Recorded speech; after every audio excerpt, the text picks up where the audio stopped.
안녕하세요. 2020년 9월 10일 목요일 아침입니다. 오늘도 하나님 아버지께서 주시는 은혜가 우리에게 가득하기를 소원합니다. 기도하시겠습니다. 사랑과 은혜가 많으신 주님, 오늘도 주님의 은혜 보좌 앞에 나왔습니다. 주님께서 주시는 말씀으로 힘을 얻고 또 소망이 생기는 시간 되게 하여 주시옵소서. 예수님 이름으로 기도합니다. 아멘. 여러분 잘 지내셨나요? 오늘 말씀은 예레미야 30장 12절에서 24절 말씀입니다. 여러분, 우리가 고난 중에 있을 때 드는 생각 중에 하나는요, 하나님이 나를 사랑하시는가? 라는 질문입니다. 이렇게 하나님이 나를 사랑하시는데 내가 왜 힘들어야 하지? 왜 우리 삶 속에 이런 일들이 일어나야 하지? 라는 질문을 참 많이 하게 되는데요. 특별히 굉장한 벌을 받고 있다는 느낌이 들 때, 징계를 당하고 있다는 느낌이 들 때, 우리는 그때 참 당혹스럽고 당황스럽습니다. 남들도 다 그렇게 하는데 왜 나만 이렇게 힘들고 어려워야 하나, 그런 생각을 하게 되는 거죠. 오늘 말씀을 보면 하나님께서 이렇게 말씀하십니다. 내 상처는 치료할 수 없고 내 부상이 중하다. 내 소성을 변호할 사람이 아무도 없고 내 부상을 치료할 약이 없으니 너는 치유될 수 없다. 너를 사랑하던 사람들은 모두 너를 잊어버렸고 너를 찾지 않는다. 원수가 다치게 하듯이 내가 너를 다치게 했고 잔인한 사람을 처벌하듯이 너를 처벌했다. 하나님께서 심판하시고 벌하셔서 그 정도가 어디까지냐면 부상이 중하고 상처가 치료될 수 없을 것처럼 보일 만큼 큰 상처를 받았다라는 것입니다. 여러분, 관계성 속에서요, 아무리 사랑하는 관계라도 우리는 상처를 받지 않을 수 없습니다. 사랑할수록요, 더 상처들이 많아요. 그렇지만 사랑할수록 또 사랑의 관계일수록 상처의 수가 많은 거죠. 그런데 사랑의 관계성 속에서 오랫동안 그 사랑의 관계를 지속하다 보면 그 상처가 나중에 아름다운 것들로 드러날 수도 있고 또 그 상처를 극복함으로 관계가 더욱 가까워지는 것들도 보게 됩니다. 사랑한다고 해서 징계가 없다라는 것은 사랑하지 않는다는 것과 똑같은 것이죠. 하나님께서는 그 사랑하는 자를 징계하신다라고 말씀하셨습니다.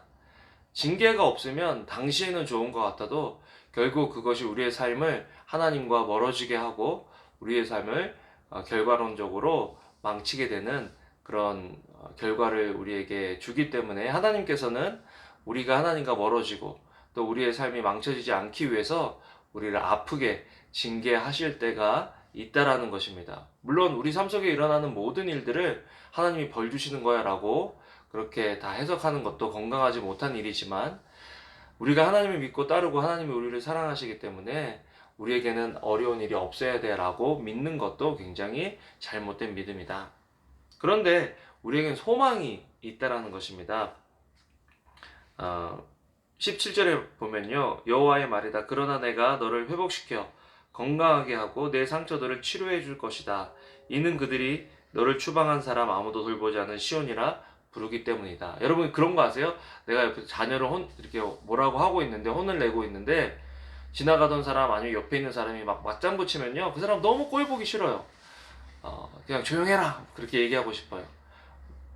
징계를 하는 부모도 마음이 아픈 거죠. 지금 하나님께서 이렇게 말씀하시는 이유도요, 사람들이 옆에서 조롱하는 거예요. 아이고 이스라엘 저것들 잘 됐다. 아무도 안 돌보고 황폐했다. 하나님한테 버림받았다. 그런 말 하는 것이 하나님 마음을 아프게 하고 너무 그런 사람들, 그런 민족들이 보기가 싫은 거죠. 그래서 그 민족들을 하나님께서 벌해주시고 원수를 갚아주시겠다라고 이야기하십니다. 23절에요. 보라, 여호와의 폭풍이 진노에 나올 것이다. 휘몰아치는 폭풍이 악한 사람들의 머리 위에 회오리 칠 것이다. 우리를 힘들게 하고 어렵게 하고 하나님께서 징계의 도구로 썼던 사람들을 결국에는 하나님께서 심판하실 것이다 라고 약속하시는 것들을 보게 됩니다. 그리고 참 감사한 것은요, 이런 회복은 전적인 하나님의 은혜다라는 것입니다. 21절에 내가 그를 가까이 데리고 올 것이니 그가 내게 가까이 올 것이다. 누가 감히 스스로 내게 가까이 나오겠느냐.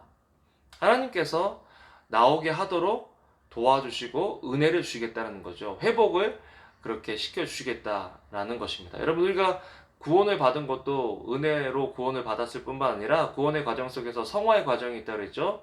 성화의 과정에서도요, 나는 잘 몰랐는데 어떤 사건, 어떤 말을 통해서 또 어떤 생각을 통해서 하나님께서는 우리를 하나님께 가까이 이끄실 때가 있다라는 것입니다. 우리 교회 공동체적으로는요, 지금이 하나님께서 우리를 가까이 부르시는 그 때가 아닌가 그렇게 생각이 됩니다.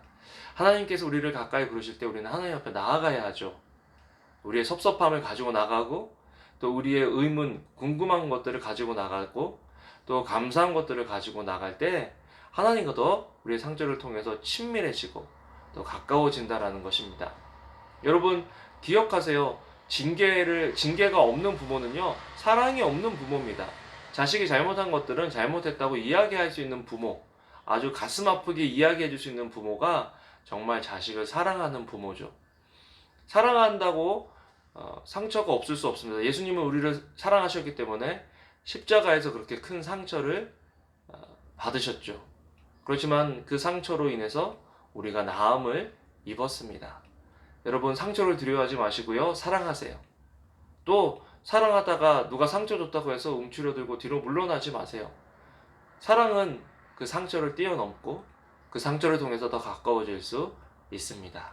하나님께서 우리를 회복하시는 그 회복의 은혜의 때에 하나님과 더욱 친밀해지는 저와 여러분들 되시기를 소원합니다. 기도하겠습니다. 사랑과 은혜가 많으신 하나님, 오늘도 말씀으로 우리에게 말씀해 주시니 감사합니다.